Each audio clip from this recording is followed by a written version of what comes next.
உலகமெங்கும் உள்ள ஜீ தமிழ் நேயர்களுக்கு காலை வணக்கம்.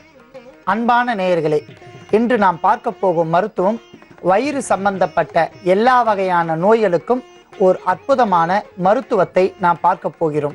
குறிப்பாக வயிறு என்கிற அற்புதமான தொழிற்சாலையில் நாம் மிகுந்த கவனத்துடன் இருக்க வேண்டும். ஏனென்றால் வயிறில் எந்த வகையான கிருமிகளோ அல்லது தொற்று நோய் கிருமிகளோ இல்லாமல் வண்ணம் நாம் பாதுகாத்து கொள்ள வேண்டும். அப்படி இருந்தால் மட்டுமே நமக்கு பல்வேறு வகையான நோய்கள் இடம் கொடுக்காமல் இருக்கும். எந்த ஒரு மருத்துவமனைக்கு சென்றாலும் முதலில் நம் வயிற்று பகுதியை மட்டுமே சோதிப்பார்கள். ஏனென்றால் அந்த இடத்தில்தான் பல்வேறு வகையான நோய்களுக்கு இடம் கொடுக்கக்கூடிய கிருமிகள் அண்டிவிடும். ஆகையால் வயிறு சம்பந்தப்பட்ட எல்லா வகையான நோய்களுக்கும் ஓர் மருத்துவத்தை இப்போது நாம் பார்க்கலாம். அதற்காக எடுத்துக்கொள்ளப்பட்ட முதன்மை மூலிகை மிளகு. மிளகு மிக சிறந்த ஒரு கபம் போக்கி, கோழை அகற்றி, நெஞ்சுரம் உறுதி என்று கூறுகிறார்கள். நெஞ்சு பகுதியில் இருக்கக்கூடிய கபத்தை அறுப்பதில் மிளகு மிக சிறந்த ஒரு அற்புதமான ஒரு காயகற்ப மருந்து. மேலும் இரத்தத்தில் உள்ள குற்றங்கள் மற்றும் அதில் இருக்கக்கூடிய விஷங்கள், கிருமிகள் அத்தனையும் அழிக்கக்கூடிய ஆற்றல் மிளகிற்கு இருக்கின்றது. மிளகை எந்த வகையிலாவது உணவாகவோ பொடியாகவோ அல்லது தீநீராகவோ நாம் சாப்பிட்டு வந்தோமானால் படிப்படியாக நமக்கு ஏற்படுகின்ற ரோகங்கள் அத்தனையும் தீர்ந்துவிடும். ரோகங்கள் என்றால் நோய், எல்லா வகையான நோய்களும் தீர்ந்துவிடும். ஆகையால் மிளகையும் நாம் எடுத்துக்கொள்ளலாம். அடுத்ததாக பனங்கற்கண்டு, தூள் செய்த பனங்கற்கண்டு. அன்பான நேயர்களே, உடலுக்கு குளிர்ச்சி, பல்வேறு வகையான நோய்கள் வராமல் இடம் கொடுக்கக்கூடிய அற்புதமான ஆற்றல் இந்த பனங்கற்கண்டிற்கு உள்ளது. வயிற்று பகுதியில் உள்ள உஷ்ணங்களை தணிப்பதில் மிகுந்த ஆற்றல் இருப்பதால் நாம் பனங்கற்கண்டையும் எடுத்துக்கொள்ளலாம். அடுத்ததாக சீரகம், சீர் அகம். அகத்தை இருக்கக்கூடிய பல்வேறு வகையான நோய்களை தணிப்பதற்கும் குறைந்த இரத்த அழுத்தம் மற்றும் உயர் இரத்த அழுத்தம் என்று சொல்லக்கூடிய low blood pressure, high blood pressure என்று சொல்லக்கூடிய நோய்களை தணிப்பதில் மிகுந்த ஆற்றல் சீரகத்திற்கு உள்ளது. பல்வேறு வகையான நோய்களையும் உடலுக்கு தேவையான ஆற்றல்களையும் தரும். ஆகையால் தான் செம்பு பாத்திரத்தில் நாம் சீரக தண்ணீரை ஊற்றி வைத்து 1 மணி நேரம் கழித்து அந்த நீரை பருகி வந்தால் உடலுக்கு தேவையான காந்த அலைகள், மின்காந்த அலைகள் மிக எளிதாக கிடைக்கின்றன. பல்வேறு வகையான ரசாயன மாற்றங்களால் உடல் சீர்குலைந்து இருந்தால் அவர்கள் சீரக தண்ணீரை குடித்து வந்தால் எல்லா வகையான ரசாயன மாற்றங்களும் படிப்படியாக மாறிவிடும். தோல் நோய்களை சரி செய்யக்கூடிய ஆற்றல் உள்ளது. மேலும் இரத்தத்தை சுத்திகரிக்கக்கூடிய ஆற்றல், மூளைக்கும் உடலுக்கும் புத்துணர்ச்சி தரக்கூடிய ஆற்றல் இதற்கு உள்ளது. குடல் பகுதியில் உள்ள கிருமிகளை அழிக்கக்கூடிய ஆற்றல் இருப்பதால் நாம் சீரகத்தையும் எடுத்துக்கொள்ளலாம். அன்பான நேயர்களே, அடுத்ததாக நாட்டு பசுனை. மிகுந்த உடலுக்கு குளிர்ச்சியை தரக்கூடிய அற்புதமான ஒரு பொருள் நாட்டு பசுனை. உடலுக்கு தேவையான பலத்தை தரும். பல்வேறு வகையான கொழுப்பு சத்துக்களை கரைப்பதில் ஆற்றல் உண்டு.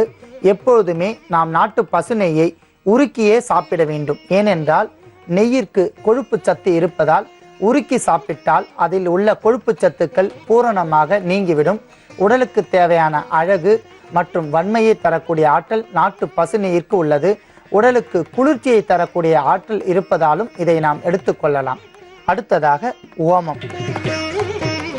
மிகுந்த அற்புதமான ஒரு ஆற்றல் கொண்ட ஒரு மூலிகை.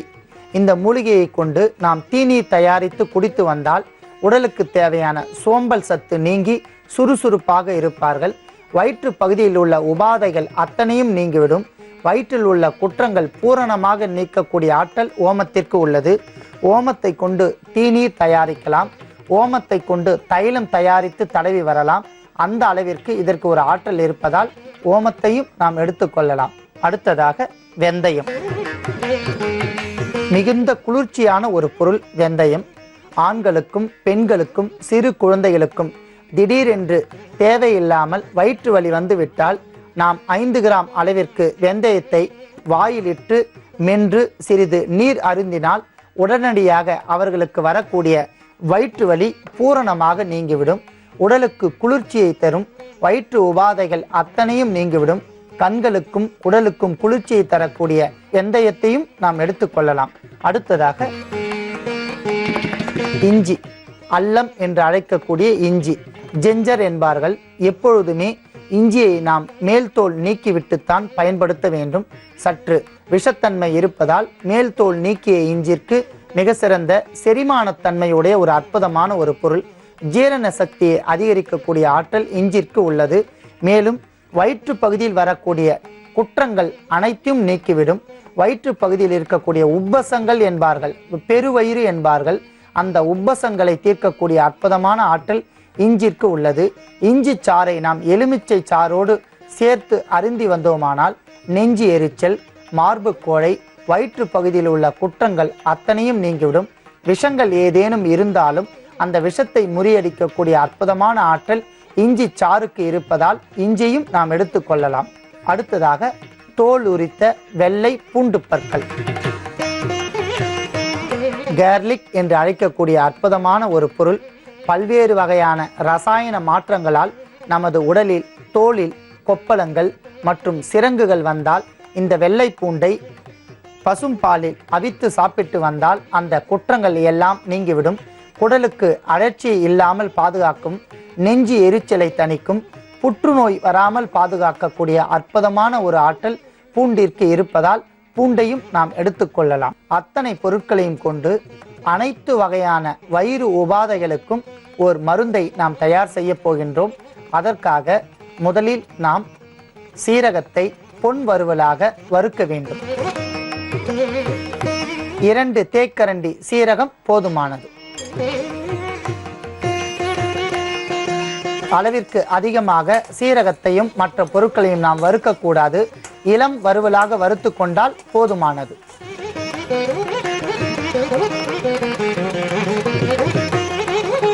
நன்றாக பொன்வறுவலாக வறுத்த சீரகத்தை நாம் எடுத்துக்கொள்ளலாம்.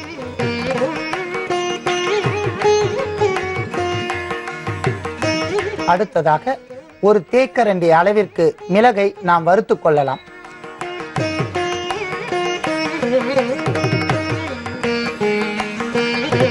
நன்றாக வறுத்த மிளகையும் நாம் எடுத்துக்கொள்ளலாம். அடுத்ததாக ஓமத்தை ஒரு தேக்கரண்டி அளவிற்கு வறுக்கவும்.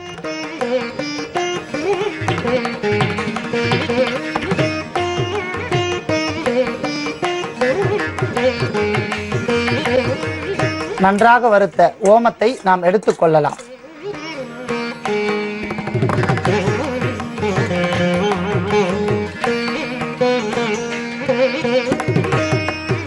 மிளகு, சீரகம், ஓமம் மற்றும் பல்வேறு வகையான மருந்து பொருட்களில் இவை மூன்றையும் மட்டும் பொன்னிறமாக வறுத்து நாம் சன்னமாக அரைத்து வைத்துள்ளோம். நன்றாக அரைத்து வைத்த இந்த பொடியை நாம் பத்திரமாக வைத்துக் கொள்ளவும். இப்பொழுது 25 கிராம் அளவிற்கு தோல் உரித்த வெள்ளை பூண்டை 100 மில்லி அளவிற்கு பாலில் நாம் வேக வைக்க வேண்டும். அதற்காக 100 மில்லி பாலை நாம் நன்றாக காய்ச்ச வேண்டும்.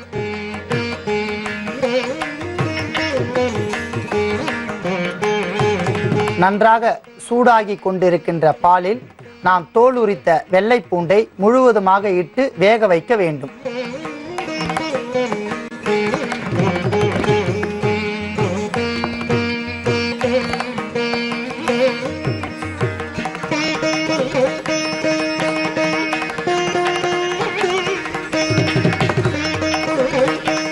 அன்பான நேயர்களே, நாட்டு பசும்பாலில் தோல் உரித்த வெள்ளை பூண்டு நன்றாக வெந்துவிட்டபடியால் இப்போது பூண்டை மட்டும் தனியாக எடுத்துக்கொள்ளலாம்.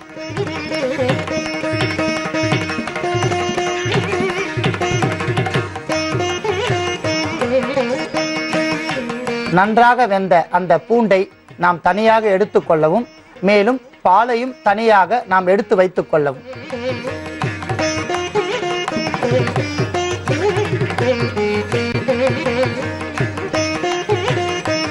அன்பான நேயர்களே, இப்பொழுது பல்வேறு வகையான வயிறு சம்பந்தப்பட்ட நோய்களுக்கான ஒரு அற்புதமான மருந்தை செய்ய போகிறோம். அதற்கு முதலில் நாம் வெந்தயத்தை வறுக்காமல் பொடி செய்து எடுத்துக்கொள்ளவும். வெந்தயத்தை வறுக்க வேண்டாம். பச்சையாக இருக்கக்கூடிய வெந்தயத்தை சன்னமாக பொடி செய்து எடுத்துக்கொள்ளவும். அடுத்ததாக மேல்தோல் நீக்கிய இஞ்சை நன்றாக தூய்மையான நீரில் கழுவிக்கொண்டு இஞ்சி சாறு 50 மில்லி அளவிற்கு எடுத்து வைத்துக் கொண்டுள்ளோம். அன்பான நேயர்களே, இவற்றை கொண்டு நாம் அந்த மருத்துவ பொருளை எவ்வாறு செய்யலாம் என்கிற செய்முறையை இப்பொழுது பார்க்கலாம். அதற்காக நாம் வாணலில் 100 மில்லி அளவிற்கு பசும்பாலை மீண்டும் காய்ச்ச வேண்டும்.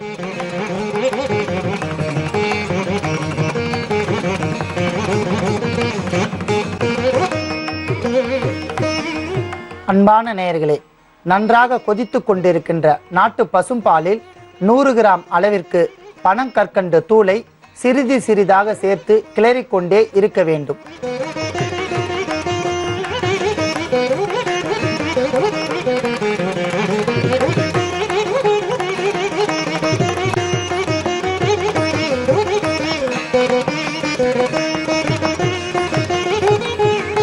நாம் பசும்பாலில் பனங்கற்கண்டை சேர்த்து கிளறிக்கொண்டே இருக்கும்போது திரி திரியாக தோன்றும். அதனால் பால் கெட்டுவிட்டது என்று பொருள் அல்ல. பனங்கற்கண்டும் பாலும் சேர்ந்து நன்றாக அப்படித்தான் தெரியும். அடுத்ததாக ஒரு முழு தேக்கரண்டி அளவிற்கு இஞ்சி சாறு சேர்க்கவும்.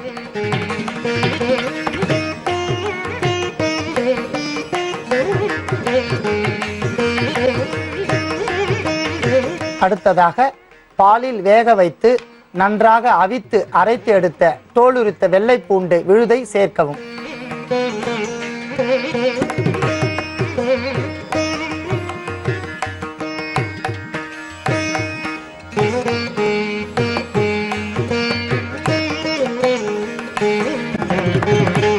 அடுத்ததாக வெந்தய பொடி ஒரு தேக்கரண்டி சேர்க்கவும்.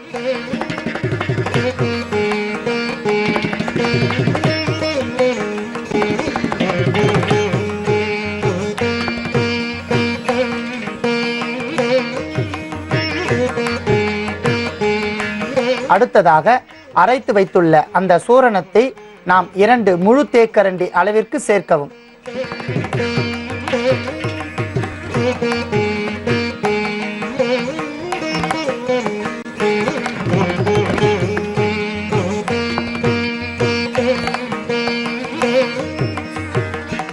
அன்பான நேயர்களே, இறுதியாக நாம் நாட்டு பசுநெய்யை ஒரு முழு தேக்கரண்டி அளவிற்கு சேர்த்து கிளறிக்கொண்டே இருக்க வேண்டும்.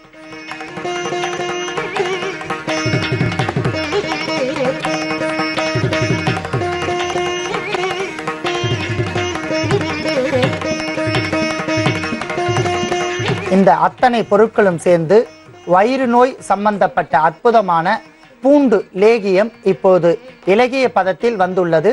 அதை நாம் எடுத்துக்கொள்ளலாம்.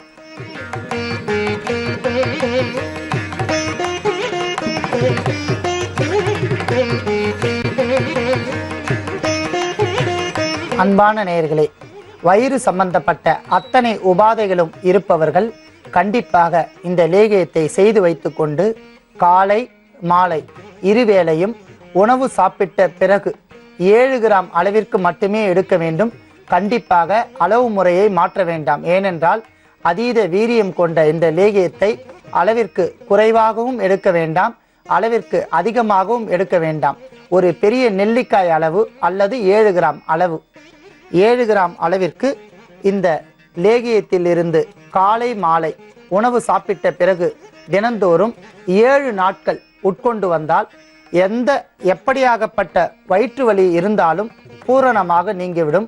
வயிற்று பகுதியில் உள்ள குற்றங்கள் அனைத்தும் படிப்படியாக நீங்கிவிடும். மேலும் வயிற்று பகுதியில் உள்ள கழிவுகள் அத்தனையும் நீங்கி பூரண சுகம் ஏற்படும். வயிற்று பகுதியில் உள்ள மகோதரம் என்கிற நோயும் பூரணமாக நீங்கிவிடும். அன்பான நேயர்களே, இந்த லேகியம் 6 மாத காலம் கெடாமல் இருக்கும். கைகளால் எடுக்காமல் சிறு தேக்கரண்டி கொண்டு எடுத்து வந்தால் 6 மாத காலம் கெடாமல் பாதுகாக்கலாம். அந்த அளவிற்கு இதற்கு ஒரு மிகுந்த மருத்துவ குணம் இருப்பதால் இந்த பூண்டு லேகியத்தை கண்டிப்பாக பயன்படுத்தி வந்தால் வயிறு சம்பந்தப்பட்ட அத்தனை நோய்களும் நீங்கிவிடும்.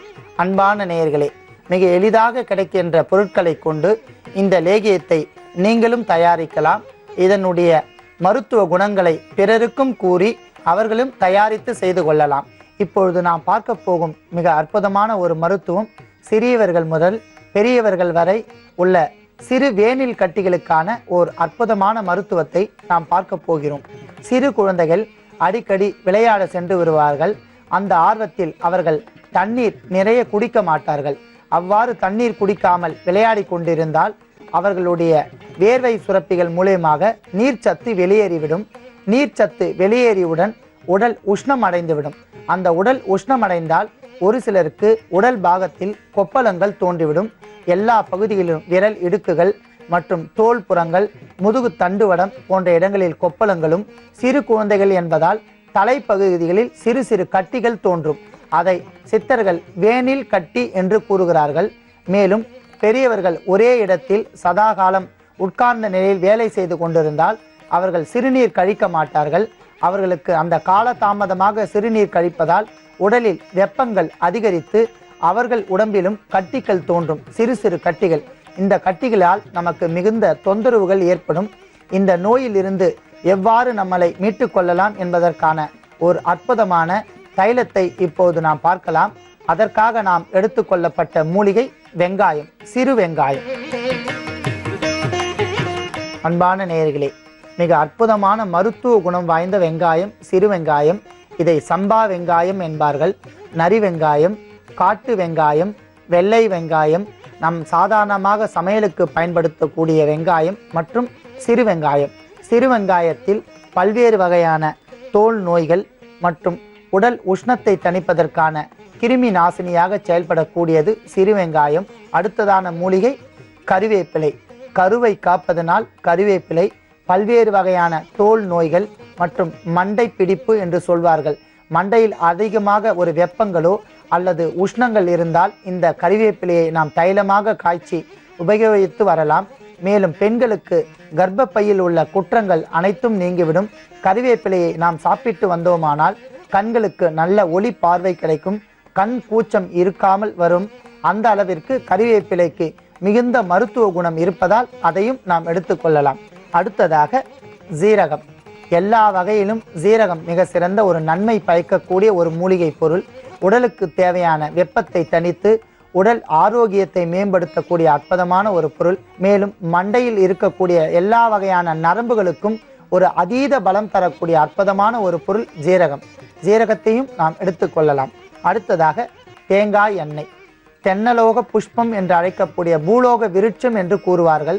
இந்த பூலோக விருட்சம் என்று கூறுகின்ற அற்புதமான ஒரு மரம் தென்னை மரம். தென்னை மரத்திலிருந்து கிடைக்கக்கூடிய அத்தனை பொருட்களுமே மிகுந்த நன்மை தருபவை. தேங்காய் எண்ணெய் உடலுக்கு குளிர்ச்சி, தோல் வறட்டு தன்மையை நீக்கும். மேலும் வறட்சியை நீக்கி அந்த இடத்தில் ஒரு வகையான ஒளி தரும். ஒளி என்றால் ஷைனிங். அந்த ஒளி தரக்கூடிய அற்புதமான ஆற்றல் தேங்காய் எண்ணெய்க்கு உள்ளது.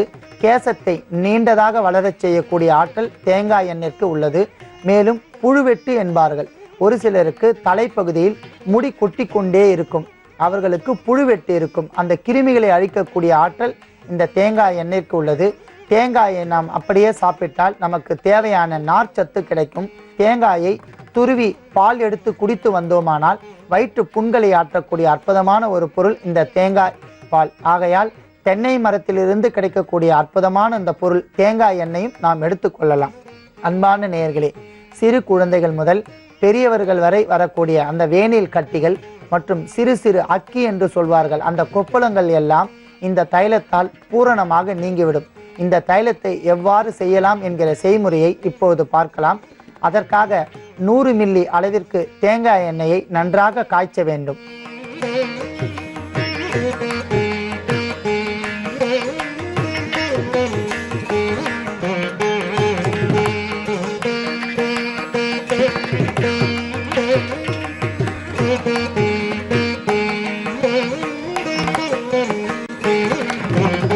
நன்றாக கொதித்து கொண்டிருக்கின்ற தேங்காய் எண்ணெயில் கறிவேப்பிலையை 5 கிராம் அளவிற்கு சேர்க்க வேண்டும்.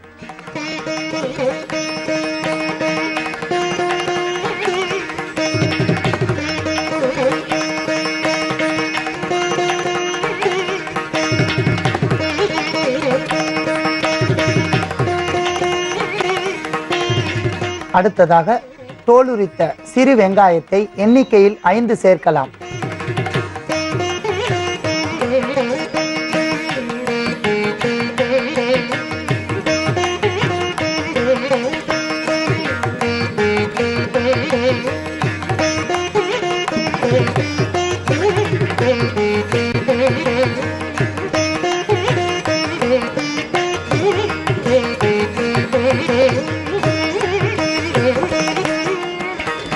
இறுதியாக நாம் சீரகத்தை 1/4 தேக்கரண்டி சேர்க்க வேண்டும்.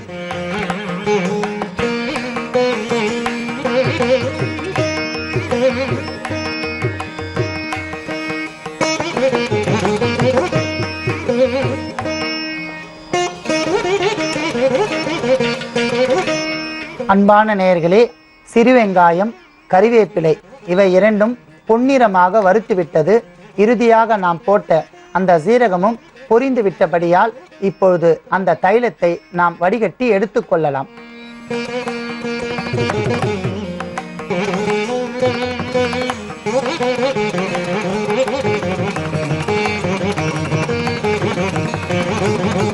அன்பான நேயர்களே, மிகுந்த நறுமணத்துடன் இருக்கக்கூடிய இந்த வேனில் கட்டி தைலம் மிகுந்த குளிர்ந்து ஆற வைத்து விட்ட பிறகு நாம் சிறு குழந்தைகளுக்கோ பெரியவர்களுக்கோ எங்கு கட்டிகள் இருக்கின்றதோ, தலைப்பகுதியோ அல்லது கை கால் பகுதிகளில் உஷ்ணத்தால் வரக்கூடிய கட்டிகள் மற்றும் வெம்மை காலத்தில் வரக்கூடிய கட்டிகளுக்கு சிறிது அளவில் பஞ்சில் இந்த தைலத்தை நனைத்து நாம் தேய்த்து வந்தோமானால் அந்த கட்டி இருந்த இடம் தெரியாமல் மறைந்துவிடும். மேலும் படிப்படியாக உள்வாங்கிவிடும். ஒரு சிலருக்கு கட்டிகள் அளவிற்கு அதிகமாக வந்து உடைந்து விட்ட பிறகு அந்த பகுதியில் ஒரு வகையான வடு தோன்றும். ஆங்கிலத்தில் ஸ்கார் என்று கூறுவார்கள். அந்த வடுவிற்கு இந்த தைலத்தை தேய்த்து வந்தோமானால் படிப்படியாக அந்த வடுவினுடைய நிறங்கள் மறைந்து இயல்பான தோல் நிறம் நமக்கு கிடைத்துவிடும். மிக அற்புதமான இந்த தைலத்தை நீங்களே மிக எளிமையான முறையில் தயாரிக்கலாம். இந்த தைலம் எத்தனை ஆண்டுகள் ஆனாலும் கெடாது. ஏனென்றால் இதில் சீரகம் சேர்த்திருப்பதால் இந்த தைலத்திற்கு கெடும் தன்மை இருக்காமல் இருக்கும். அந்த அளவிற்கு இது ஒரு மிகுந்த வாசனை உள்ள ஒரு தைலமாகும். இந்த தைலத்தை மிக எளிமையான முறையில் நீங்களே தயாரித்து வைத்துக் கொள்ளலாம். பிறருக்கும் இதனுடைய மருத்துவ குணத்தை கூறலாம். நோயின்றி வாழ வேண்டுகிறேன். நன்றி, வணக்கம்.